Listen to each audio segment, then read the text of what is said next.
Hey, hey, hey. Time for another out-of-this-world story from rSpace. Cheaters throw their own guilt around like confetti, hoping it will distract from their own actions. There's no telling what kind of stories they'll invent or accusations they'll hurl to avoid the mirror. Today on rSpace, what happens when projection meets paranoia? Guilty wife accused me of cheating, so I did some digging and uncovered her own affair. I always thought the basis of any good relationship was trust. I did my best to trust my wife as much as I could, but she taught me a lesson the hard way. Now I feel like my ability to trust anyone is gone, and that's all because my wife decided to project her guilt onto me and mess with my head. Let's start from the beginning. My wife of 4 years, Diana, 27 female, and I, 29 male, used to get along great. The marriage was everything you'd expect a good marriage to be. We were best friends, and she never gave me any reason to suspect her of anything. And I never gave her anything to be suspicious of. Without bragging, I've been a great husband. I did everything I was supposed to. I provided, I communicated, and I always made sure to be attentive to her needs. I was there for her, emotionally and physically, and the one thing I never did was cheat on her. Faithfulness has always been a huge thing to me. I had a girlfriend who cheated on me when I was in college, and the experience really messed me up. It was a long time before I could trust anyone again, and I didn't consider dating again for a while. If you haven't been cheated on before, you might think I'm exaggerating, but it's a thing that really screws with your head. I knew I never wanted to go through that again, and I definitely wouldn't inflict that on someone else. So when Diana sat me down one day and accused me of cheating, it felt like it came out of nowhere. I'd never even flirted with another woman after getting married. I didn't really have any female friends. The only women I really knew were my coworkers, and I wasn't even close to any of them. I was so shocked that I was actually speechless at first. It was crazy to me because I couldn't figure out what signs she must have misinterpreted that led her to assume that I was cheating. She said she knew I was cheating and asked who she was. She said it with certainty, like there wasn't a shadow of a doubt. When the shock wore off, I laughed. Not because I found it funny, but because I thought she had been messing with me. I just sat there waiting for the punchline. It had to be some kind of weird joke, but she just sat there staring at me, dead serious. She even had tears in her eyes, like she'd caught me in the act. When I asked her where this was coming from, she told me that she just knew. She'd had a feeling for a long time. She said I was always on my phone, and that I didn't look at her in the same way anymore. I laughed again because I didn't know what to say. None of this sounded like me. Sure, I'd been spending extra time at work recently, but it wasn't because of an affair, and the lack of attention didn't make sense either. I've been even planning a vacation for the two of us, one that she already knew about. Everything seemed to be coming completely out of nowhere. I brought all of that up, but she completely refused to acknowledge anything I said. It was like my arguments didn't exist, and all that mattered was the story she'd made up in her head. I couldn't figure out how she'd convinced herself that there was an affair going on, and there was no way for me to prove that I wasn't cheating on her. How was I supposed to prove that the mystery woman she was looking for didn't exist? I started to wonder whether her friends had said one stupid thing or another that had convinced her that I was being unfaithful. I told her that she could go through my phone if she liked. I was an open book. I had no secrets from her. She just shook her head and said that she knew I was careful and I wasn't going to trick her like that. That was when I got angry. The whole time I'd been trying to convince her that I wasn't cheating on her, but she wasn't listening. It was like she wanted to believe I was having an affair, almost like she needed to believe it, and she was twisting and ignoring the facts to make me guilty. She had already gotten furious at me in her head, and now she needed to make sure that she had what she was looking for so she could actually express that fury. I wasn't going to just sit there and let her accuse me falsely. I blew up at her. I said she was crazy, and that she'd made up an insane fantasy because she was bored. She just gave me some wounded look, like she was the one who was being hurt here. I told her that if she wanted to accuse me of something so serious, then she needed to have some proof. Things were so heated at that moment that I didn't realize the obvious explanation. She hadn't caught me cheating, she was just projecting. She was the one who was guilty, and her own guilt made her paranoid. She probably honestly believed I was cheating, but only because she was cheating herself and she knew how easy it was for her to get away with it. So if I didn't return a call until hours later, she'd think of the times she did the same thing because she was cheating. She must have been seeing everything through the cheater's goggles. It took a few days of silence for things to calm down. I was still mad at her. I moved to the guest room for the next few days and didn't talk to her any more than I needed to. She didn't talk to me for the rest of the first day. The very next day, she was trying to get things back to normal. She told me that she could admit that I wasn't cheating. She said she just jumped to conclusions because she was emotional. She did everything except apologize. Since there was no apology, I didn't forgive her. But apart from that, I was just starting to figure out that she was the one who was actually cheating. But unlike her, I was going to be smart about it. I was going to prove it. Once I found out that she was the one having an affair, a lot of her recent behavior started making sense to me. The pointless fights and insecurities she's been showing me recently were all just a result of the paranoia she developed. In her mind, she was cheating, so I was probably cheating too. Obviously, that made no sense, but that was how she saw it. And that explained why she always got touchy when she saw me on my phone. It was because she was always texting her affair partner on hers. I'd always taken her new attachment to her phone to be the result of her recent TikTok obsession, but now I knew better. I'm not the type of guy who has any reservations about going through her partner's phone. I believe there should be no secrets in a relationship. I've never gone through her phone because I never had any reason to. Until now. I grabbed it while she was asleep one night and went through her social media. I felt so few reservations about going through her phone that I sat down and did it right beside her in bed. I found him in her Instagram DMs. His name was Brian, and their messages went back for months. The most recent messages seemed innocent enough, since they were just discussing a new TV series. I went back a bit further, and that's where the romantic messages started popping up. Some of them were just flirty, and some of them were really bad, like downright sexual. I don't want to type them out. Even thinking about them still makes me feel sick. It took everything in me not to pull her out of bed and scream at her until I was blue in the face. I felt hurt. This was what she'd been up to. While I was busy planning romantic vacations, and she had the nerve to accuse me of cheating. It was unreal. I gave myself a few minutes to cool down. Eventually, I decided I would take a bit more time to plan out my next move carefully. So I emailed the entire chat log to myself, along with every single picture and video they'd sent each other. No matter how innocent or obscene it was, I wanted every single bit of evidence. I was going to throw her own infidelity in her face and point out the hypocrisy of her accusing me of cheating. Ever since then, I've been going through the motions of marriage, keeping this secret with me. She doesn't suspect a thing, and I'm getting ready to kick her cheating butt to the curb. I'll be back with an update when I finally drop the bomb on her. Getting accused of cheating when you've done nothing wrong is bad enough, but then finding out she was the one messing around?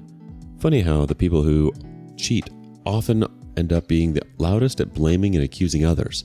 It's like a weird excuse mechanism. They guilt trip you to cover their own tracks and make you feel as bad as they do guilty. Update 1. Alright, so it's been a while since my last update. A quick refresher for those who might have missed my first post. My wife accused me of cheating to cover up the fact that she was having an affair herself. There were a lot of comments calling her a manipulator and a narcissist and saying I was blind for not noticing the signs. If you've really ever dealt with a manipulator, then you'll know that the one thing they're good at is hiding their true nature until it's far too late. With all that said, I don't think Diana is a manipulator. I'm not making excuses for her, I just think that's giving her way too much credit. She tried to gaslight and manipulate me for sure, but she was painfully clumsy at it. It was almost embarrassing. After all, that's how I ended up finding out about her affair, and I planned my escape while she knew nothing about it. I'm glad to say that she never caught on until it was too late. I sat her down and told her we needed to talk, just like when she accused me of cheating. Then I told her everything. I started off by reminding her of the time she'd accused me of cheating on her. She just rolled her eyes and said, "I told you I was sorry." I reminded her that she'd given me a bunch of different excuses, but she'd never actually apologized. She tried to say that she had, but I spoke over her. I told her that I knew the reason she'd accused me of cheating was because she was projecting. She did a great job pretending to be outraged. I told her not to bother with the indignation because I had proof. That shut her up, and she just watched me, with her face pale as I've ever seen her. I asked her if I really needed to bring out my phone to show her the messages with Brian. She almost jumped when she heard his name. She knew the game was up for real now. I shouldn't have been surprised by how she acted next. She just crossed her arms and said that she had had an affair because I was having one. It was her way of getting back at me. She said the only difference was I was way better at hiding it, and it was worrying that I was so good at covering my tracks. Now it was my turn to be speechless. I knew she was lying, but I couldn't believe how brazenly she was doing it. It's like she thought I was stupid. She kept going. She said she knew that I had someone at work, and I was sneaking around behind her back. So now she was back to accusing me again. It was insane how quickly she tried to make herself the victim when her faults were exposed. I told her to shut up. I was tired of hearing her lies and excuses. I told her that messages with Brian went back way before the time she'd accused me of cheating. She'd been with him for a while, and it had nothing to do with any imaginary affair I was having. She was cheating because she was selfish and unfaithful. Then I hit her with the screenshots.